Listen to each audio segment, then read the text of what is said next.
Happy Tuesday. Welcome to Connection.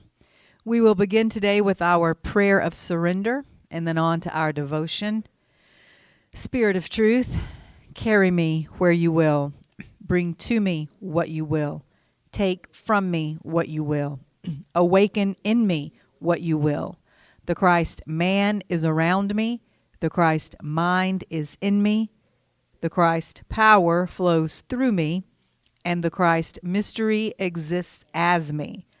I believe it, I perceive it, and now I receive it. I am surrendered. Amen. All right, so today we're going to talk about energy management. And here is our affirmation. Managing my energy is my responsibility.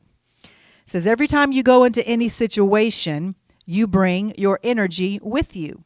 Sometimes you might think you're feeling fine and your energy is good, but your body always tells the true story. That's why it's a good idea to do a regular physical check-in, maybe a couple of times each day. Simply stop and see if any part of your body is tense and then consciously release it. We hold past emotions and as tension in our bodies. Maybe something happened hours earlier or even yesterday, and you think you've moved on and let it go, but when you do a check-in, you notice that your toes are scrunched up inside your shoes or that your hands are clenched into fists. Your shoulders are contracted or your jaw is tight, and you didn't even realize it. This is your body's way of signaling you that something is off in your subconscious and needs attention. Even when you're not conscious of it, others are.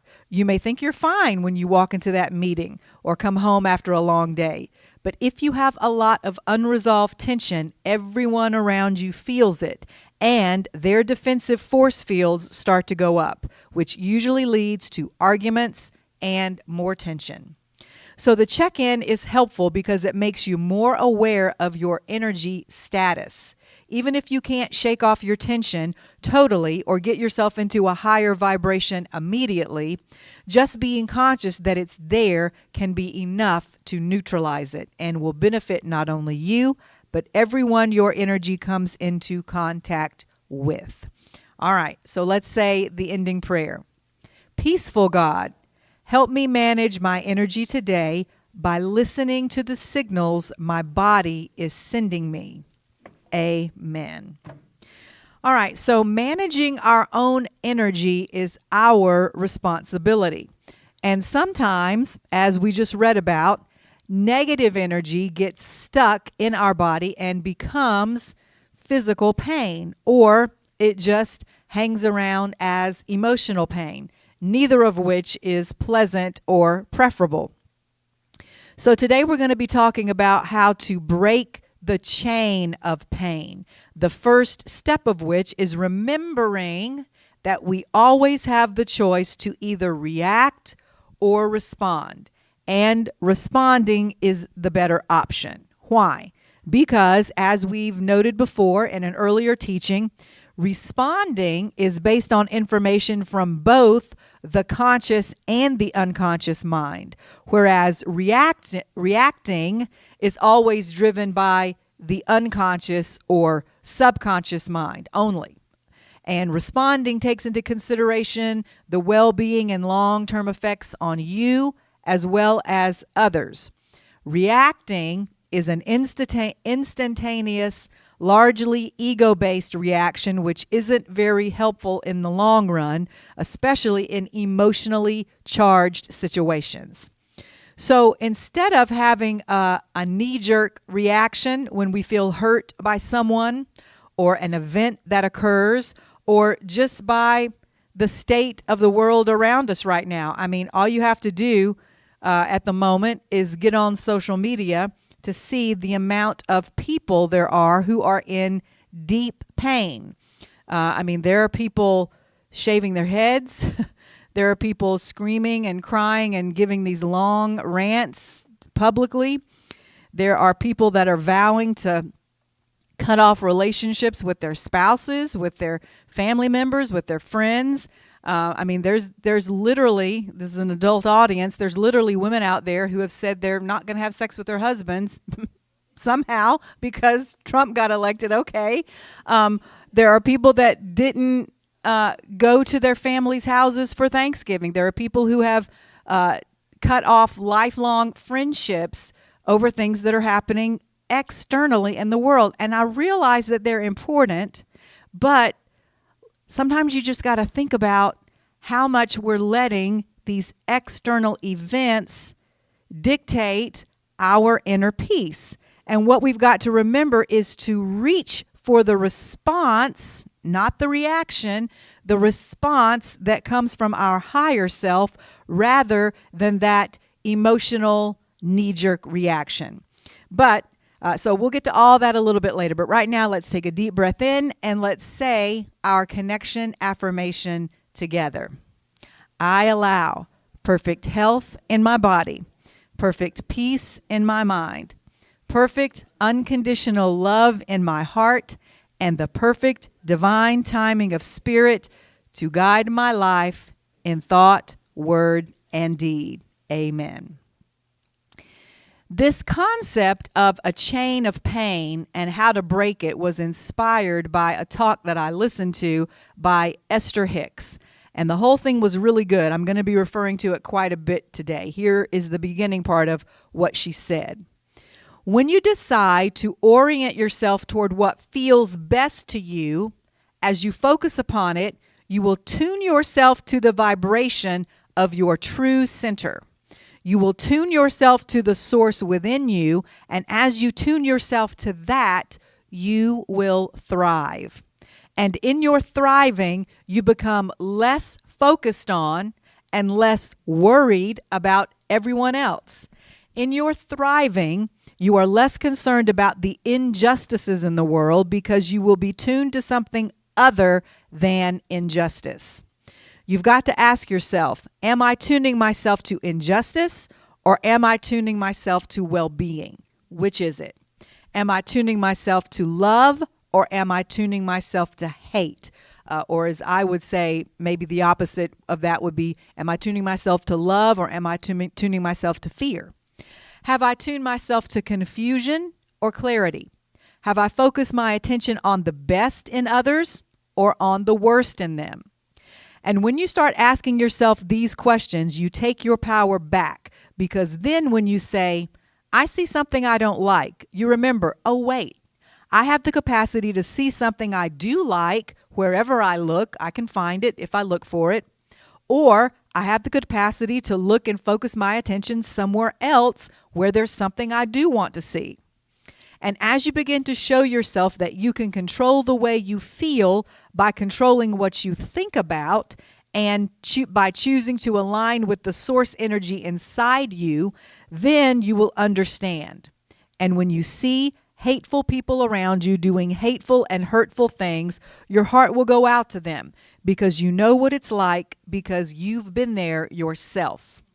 You will understand that they are not tuned to who they really are. They're out there on the ragged edge of life because they're holding themselves apart from their authentic selves and are suffering mightily because of it. All right, so here it is. Here's when she says that little phrase. And they are undoubtedly focused on someone else who they are blaming for the way they feel, who is probably focused on someone else who they are blaming for the way they feel, until there is a chain of pain that cannot be stopped by you joining in it with them. Okay, you know that old statement, misery loves company? Okay, it does, but it doesn't solve anything. If you join in other people's pain with your own pain, what does that do? That just makes the pain that much bigger. You cannot help them in your suffering. You can only help them in your thriving. You cannot help them in your confusion. You can only help them in your clarity. You cannot help them in your poverty. You can only help them in your abundance. So the main thing you need to focus on is getting yourself into alignment, because that's where all of your power is. Now, we've talked about this I've given you several examples of this before. There's the old one of when you get on a plane and the flight attendant says, if we lose cabin pressure, if you're traveling with a child, put your own oxygen mask on first before you help them. Why? Because if you don't have enough oxygen and you pass out, you can't help anybody else anyway. So get yourself good first before you start to help. Same thing I think I told you guys one time about if somebody's down in a hole, okay, metaphorically in life, okay, to help them, if you jump down there with them in the hole, that's just adding your pain. Then you're both stuck. You've got to stay up here and throw something down to them and help them come up where you are. Getting down to where they are is not doing anything to help them. So she says, one person connected to source is more powerful than many who are out of alignment. So now we've come back to this. We'll come back to this in a moment, but I want to shift to something that Kyle Cease said, since she talked about thriving. That's the only state from which you can help others. He here is also talking about surviving versus thriving. He says, when you allow yourself to connect to the now, when you get still and quiet and you know that you are safe, that's what happens when you get still and quiet. You connect with your higher self and you know that you're safe. But the mind always wants to keep running and running because it thinks that by doing that it will in time be able to make sense of all these external things because its only interest is in surviving. All right, time out. I want to say right here that it seems the world is making it absolutely impossible for us to make sense of anything right now anymore. Everything seems to be turned upside down, inside out. So it's just like, you remember when COVID happened and we were in the lockdowns, it gave us no choice but to be still and kind of face some things. I think the same thing is happening right now in that things are so chaotic that we can't figure it out logically. So we're going to necessarily have to start using something beyond our logic in order to figure things out because we're never going to be able to make sense with it just logically in our heads. All right, so back to Kyle. The mind is always in survival mode, whereas your soul is interested in thriving. A lot of us are in a constant split state between surviving and thriving. All right, time out again. We're going to go back to this same concept in a bit with Esther Hicks. She describes it in a little different terms, but it's the same idea that sometimes we get stuck between states of being. Kyle refers to it as between surviving and thriving. She talks about it in terms of your higher self or your inner being versus your lower self or your ego self. Once again, back to Kyle. Right now, he says, our survival mind is collapsing and it's being replaced by thriving. As the collective awakens, more and more of us are moving from surviving to thriving. When you connect to the now, you thrive. And I have found that every time I let go of anything that's not aligned with my higher self, I find something magical on the other side. But it won't come if I'm still holding on to the thing that's keeping me in survival mode. Okay, so I remember years ago I told you that story about my Aunt Norma when she went water skiing, and my Uncle Earl had told her, don't let go. And she took him seriously. And so they got her up and she stayed up for a few seconds, but then she kind of went down into the water, but she was still hanging on to the rope. And so she was the water and he was screaming in the boat, let go, let go. But so that's the kind of the visual image I have here. It's like, if you keep hanging on to this lower energy until you let that go, nothing higher can come in. All right. So it says, when you're still holding on to any survival mechanism, you can only see from the survival mind. But when you let go of it, allowing more of the matrix inside your mind to collapse, that mechanism gets replaced with things and ideas that you could never have perceived with the survival mind. Okay, so this survival mind that he's talking about here is the same thing that we'll get into in a moment with Esther Hicks that she's referring to as the lower or human self. That's the only level, and side note, that's the only level where we can get hurt by others. That's the level that on which we react out of pain, down here on that human level. So if we only allow ourselves then to connect with each other on that level alone, then instead of trying to connect to the higher self of each other, then there's going to be constant conflict, because when one person's lower self is connecting on this level down here of another lower self, all you're going to have is this. When somebody, like I said, the person down in the hole, when somebody's up here, you can help somebody else come up here, and that's a completely different level to relate to someone on. All right. Kyle now explains why this is true. All of humanity is just a bunch of people with different types of wiring that was largely determined during their childhood. So when you see someone, you're not just seeing a person. You're seeing a collection of experiences that wired them to behave the way they do. And because of their wiring, they are convinced life works in a certain way. But people with different wiring are just as convinced that the way they believe life works is correct. Connecting to the now, however, gives you the ability to be constantly adapting and rewiring. In the now, the wiring can be adjusted over and over again. So you see, as long as you're connecting to people down here on this lower self-ego level, they're going to continue to hurt your feelings, and vice versa. You're going to continue to hurt theirs, because on that level is where we're all so different because of this different wiring we all have that Kyle was talking about, because we've had such different life experiences. We're never going to achieve true oneness or become one with each other down here on this level of duality. But if we start connecting with each other's higher selves, then we can.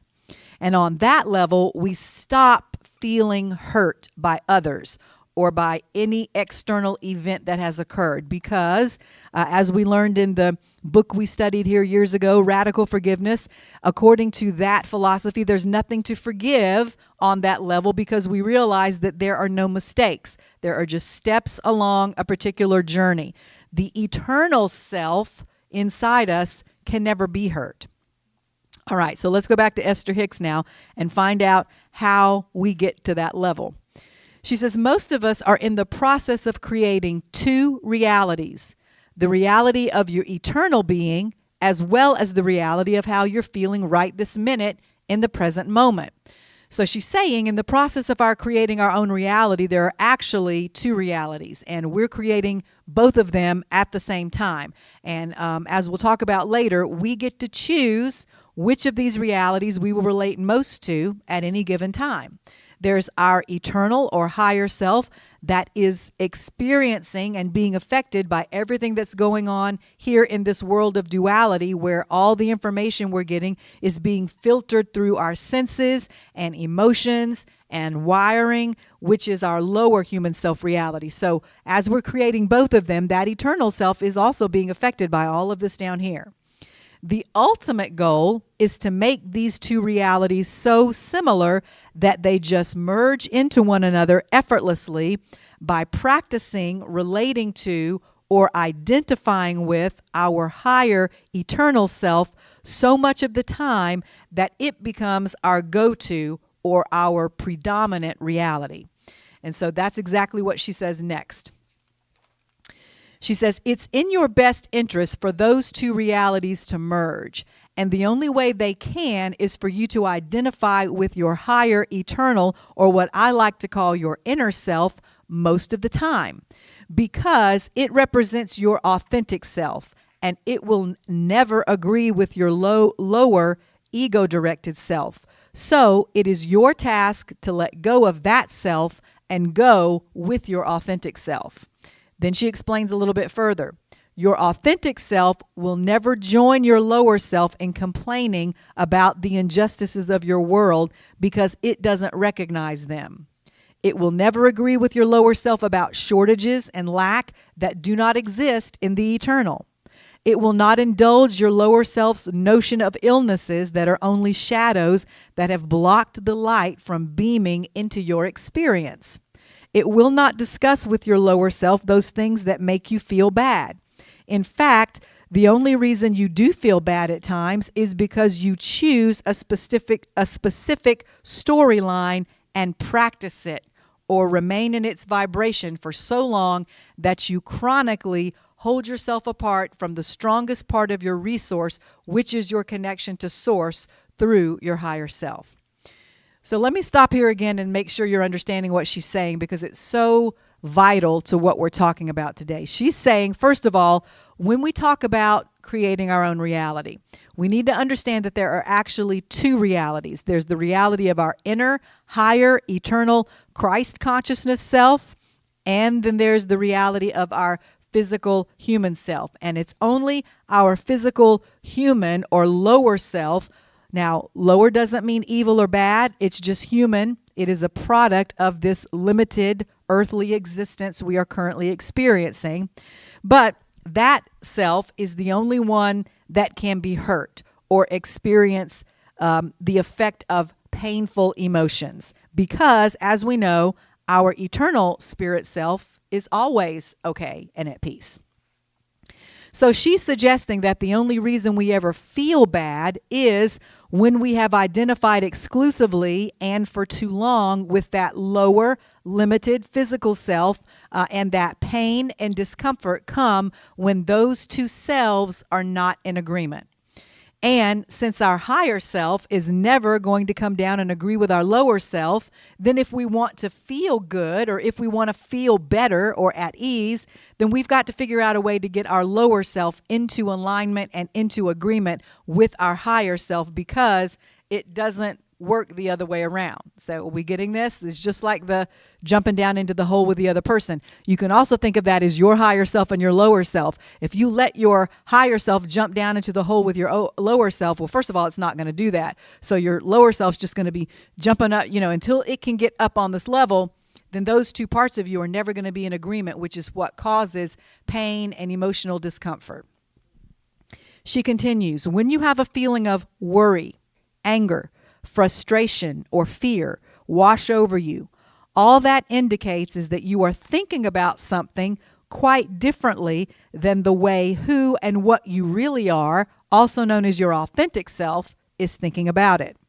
All inner conflict is caused by those two realities or by those two selves not being in agreement with each other. And as she said, let me reiterate it one more time, since the higher is never going to come down and join the lower in its complaining or in its worry or anger or fear or frustration, then in order for you to feel better, your lower has to find a way to raise itself up to your higher. So that's where all of our discord comes from. She's about to tell us what that can lead to. She says, when you allow your thoughts to depart from how your authentic self is feeling and what it's thinking, then those indicators, your emotions, will start getting stronger. And if you keep it up long enough, a passing emotion turns into a chronic emotion, which can lead to a physical sensation, then to physical discomfort. In time, it can become a physical illness and disease. The longer you hold yourself in vibrational discord from who you really are, your higher self, as she likes to refer to it, or your inner being, the more apparent that gap becomes. But as you recognize that well-being is the dominant stream that flows, in fact, it is the only stream that flows, and as you realize that, you can either choose to flow with it or pull against it. The way you can tell which of these ways you're going is that you begin to understand that the thoughts that cause you to feel relief and that lead to positive emotions will begin to close that gap between your higher and lower selves and dissolve the inner conflict and discord. So getting your thoughts, what you think, into alignment with what you know in your inner gut is the truth, is the way, determines the way that you feel, and it can change the way you feel. So at this point in her talk, she stops to make sure everyone has understood what she's been talking about with the two realities, and that they're really just two different vibrations, and we can choose which one we want to be on and which one we want to connect with others on. The lower level, we're going to still have conflict and get hurt and feel pain and hurt others, but up on the higher, we don't experience that, or at least we don't experience it in the same way. So then she asks some questions, and she's speaking to an audience. So that will explain how she words it. She says, do you think you have a pretty good grasp on these two vibrational perspectives? Do you understand that you are eternal and that you are physical and that the goal is to be both at the same time? Do you understand that the goal is to be a perfect vibrational match to the source that is within you? And did I make it clear that the source within you is not going to join you in your negative thoughts? Did I make it clear that if you feel negative emotion, or if you are sick, or if something's not going your way, it's not because you are unworthy. It's simply because you have chosen a vibration that is disallowing your well-being. And this is the last thing I want to make perfectly clear before moving on. Do you understand that the source within you is already living the fullness of everything you want? The prosperity that you seek, and the well-being, and the clarity, health, relationships, the good feeling moments, and elation, and the knowing, all these things you are seeking, your inner being, that is the real you, is already living all that. The life you have lived has caused your higher self to expand. And the only reason you ever feel any negative emotion is when you don't let your human self keep up with that expansion. Your higher self expanded, and then your choice of thoughts in your human self did or did not let you go in the direction of that expansion. And when you do not go in the direction of that expansion is when you experience pain. So a very good question for you to begin asking yourself is, what does my inner being know about this situation, whatever it may be? What does my inner being think about this? And how does it feel about it? How does my inner being feel about a person I can't stand? Okay, so now she goes into this. How does my inner being feel about you, person I can't stand, because you hurt me? I find injustice in you. I see wrongdoing in you. I think you've made bad choices, and I see all these negative repercussions because of what you've done. I can't stand you, and now I've got a knot in my stomach, and it's your fault. Okay, so time out. So what are you doing when you allow yourself to have these thoughts or to continue in them? You know, back when I was talking about all the people that are so upset right now and shaving their heads and screaming, and you know, they have an argument to make that that's not self-inflicted, that that's because of decisions other people made that negatively affect them. Okay, so we can go that far and say, okay, it's not self-inflicted, but it is self-sustained, because if they're not trying to get out of that loop, of that chain of pain, then that's their responsibility. And that goes back to what we were talking about in the devotion. Your management of your own energy is your responsibility. All right, so it says, you're going to have these thoughts, but if you allow them to continue on and on, all you're doing is joining in the chain of pain by blaming someone else for how you feel, by making others responsible for your energy. Okay, back to Esther one last time, and she embellishes a little bit here to the point of it becoming humorous to make her point. She says, I didn't have this knot in my stomach before you came along and did what you did. I didn't feel bad before I saw you and felt the need to condemn you. If you had behaved better, I wouldn't have to condemn you.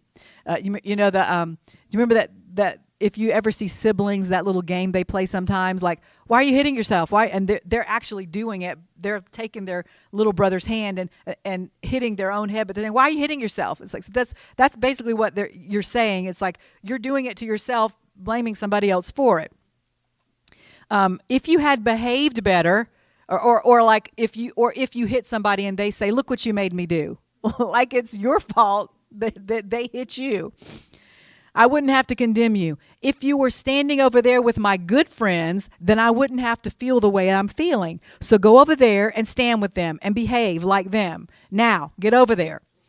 So can you imagine getting all the people in your life together and talking to them like that? She goes on, you go over there and stand with the good people who don't hurt me or make me feel bad and be more like them. Wait, what's that you say? Where you're standing is none of my business? Of course it's my business because I'm looking at you and I feel bad. And if you'd stop being the way you're being, I wouldn't feel bad. You need to be different than you are right now in order for me to feel good. Oh God, please help them to be different so that I can feel better. If they would just be different, then my world would be complete. Oh no, now there's another one who needs to be different. The world's crawling with people who need to be different so I can feel better. Okay. Then she says, do you feel the powerlessness in that line of thinking? So we see so much of this right now. I believe in being respectful to everyone and calling them what they prefer to be called and letting them live the lives they want to live. But it seems that we've gotten to a place where everybody is demanding this and demanding that. And if you don't do everything exactly the way they want you to do it, then they cut you off or they cancel you. And the more that you demand others call you a certain thing or behave in a certain way around you in order for you to be okay and happy, if your happiness and peace depends on how they treat you, then you're making yourself miserable. It has yes, they should behave better, but if they don't, if you continue to let that affect you, that's on you. All right. So, it is not anyone's job to be different for you. So then, what's the choice in front of you? If you cannot stand the way they are, it's time to ask that question. Inner being, what do you think about that person? And then she answers herself because she's pretending like she has asked her inner being this question, and this is what her inner being is saying back to her. You've got to be kidding. You love them, but did you see what they did? You didn't? You weren't looking? You were looking over there instead at something that made you feel better? And then she breaks out of that mode where she's pretending to talk to her inner being, and she starts talking to her audience again. And I'll close with what she says next. Your inner being will not see the negative aspects that you are using to destroy your own life. Or, as I said a moment ago, that you are using to make yourself miserable. The source within you, what we know as your higher Christ consciousness self, only sees and chooses to focus on that which is a vibrational match to that which is good. So when you ask the question, inner being, what do you think about this person or situation? Sometimes you're not ready to hear the answer because often you're still in the attitude of trying to defend how you feel, or as Kyle C. said, you're still in survival mode because that's where your ego self lives. When you're still operating from your lower self, you'd rather be right than feel good. So, when you spread your world out before you, this is still Esther Hicks, and you put some people in situations in the good pile and others in the bad pile, and when you try to force people to change or to be different so you can feel better, or when you try to get them to agree with you about which other people belong in the good pile and which belong in the bad pile, all it does is make a big mess. Because down here on this level of reality, the human level, will never be able to agree on what kind of behavior is right or wrong, good or bad, because, as Kyle C. said, on this level, we are all wired very differently. We all came here into this diversity because it offers us the ability to find balance, okay? So we come here as humans with the deliberate intention to be different so that we can be inspired from within by our differences. That's how we learn. But when we demand that those differences go away, we defy the very essence of the soul of who we are as a collective. In other words, variety is the spice of life. Our differences, our diversity make us all better. If we can learn to connect with each other on that higher self level. So you see what she's saying here and what I'm saying here? Differences are great. Diversity is wonderful, but only if you're coming at it from up here. It's bad if you're still down here because all that causes is conflict. If you will only ask yourself, how does my inner being feel about this? And let that be a question that comes up all day, every day. Because when you ask the God source within you, what do you think about this? And then you listen, you will feel thoughts of reassurance and relief washing over you again and again, as you will, subject by subject, person by person, circumstance by circumstance, event by event, allow yourself to come back into alignment with who you really are. It's like that quote by Anne Frank, I think it is. She says, how wonderful it is to know not one person or thing needs to change or be different for me to feel the way I decide to feel. If you want to break the cycle of pain in your life, then you begin by connecting first with your own higher self and come into alignment with it. And then connect to the higher selves of others. Don't spend all your time focusing on them on their human level. That's where all the conflict and hurt happen, and it is unavoidable. Here's another quote. See the light in others and let that be all you see. Or more practically, let that be all you focus on. Of course that you'll see the darkness in other people, but don't put your focus there. Focus on their light and on their good, because whatever you focus on, whatever you give your attention to, gets bigger and stronger. There's an old saying that the eyes are the window to the soul. And I've said before that the eyes are also, in my opinion, the window to the higher self. Because even on this physical plane, all of our eyeballs are exactly the same. Have you ever thought about that? Our skin color is different, our hair, our body type, as Kyle talked about, our wiring, our life experiences, even on the inside. You know, it always amazes me how when archaeologists find bones and skeletons, they can tell you whether it was a man or a woman. I'm like, how do they know just from bones? But apparently there's a difference. So I couldn't look at a skeleton and say whether it was a man or a woman, but apparently it's possible to. So our bones are even different. There are slight differences in our blood. We all have different blood types. But when you look in someone's eyes and nowhere else, okay, then you can't, if you just look in somebody's eyes, you can't tell what race they are. You can't tell what gender they are. You can't tell what happened in their childhood. You can't tell what religion they are. It is just the window to their higher self. So, let's start connecting with each other on that level and understanding that we are all at a different place on our journey and that we are all here for a different purpose. Just because someone's not where you are doesn't mean they're wrong or that they belong in the bad pile or that they need to change so that you can feel better. You can feel however you want to feel at all times. It's always your choice unless you decide to give that power away and let someone else decide how you're going to feel. So, learn to choose thoughts that align with what you know in your inner being, and you will always feel better. Now, originally, that was where I was going to end this, but then this morning, I've got a little deck of cards that's called Peace Oracle, and I don't do it every morning, but a lot of mornings I'll just shuffle the cards until one of them just falls out and I'll read it. And so this morning I thought it was so interesting that I had already put this whole lesson together. And then this morning, this is the card that I read, that I got. Let me get to the page. The title of the card was Forgiveness. It said, letting go gives us freedom. And freedom is the only condition for happiness. If in our heart we still cling to anything, anger, anxiety, or possessions, we cannot be free. Thich Nhat Hanh.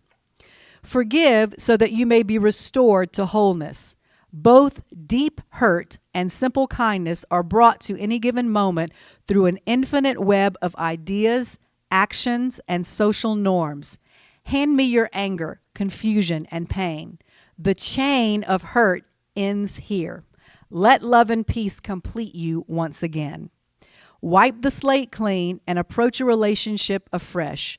Be ready to accept or offer an apology. Surrendering anger without surrendering a boundary or a desire will bring a more gratifying outcome. And then it ends with this affirmation. Hurt has no hold on me. I forgive you. I forgive me. We are only human and mistakes will be made. Hurt seeks to hurt, but it ends here with me in forgiveness. We are all in life together. I stand tall without surrender, in love, in compassion, and in peace. Amen. And that was on page 33. How perfect is that? All right. Amen. Let's stand and sing our ending song. Blessed always, blessed always, for the arms of God surround us. Let our joy be so triumphant that we rest in God and say Amen. Blessed always, blessed always, for the arms of God surround us. Let our joy be so triumphant that we rest in God and say Amen. Amen. I love you. Be at peace until next week. Did I just say peace?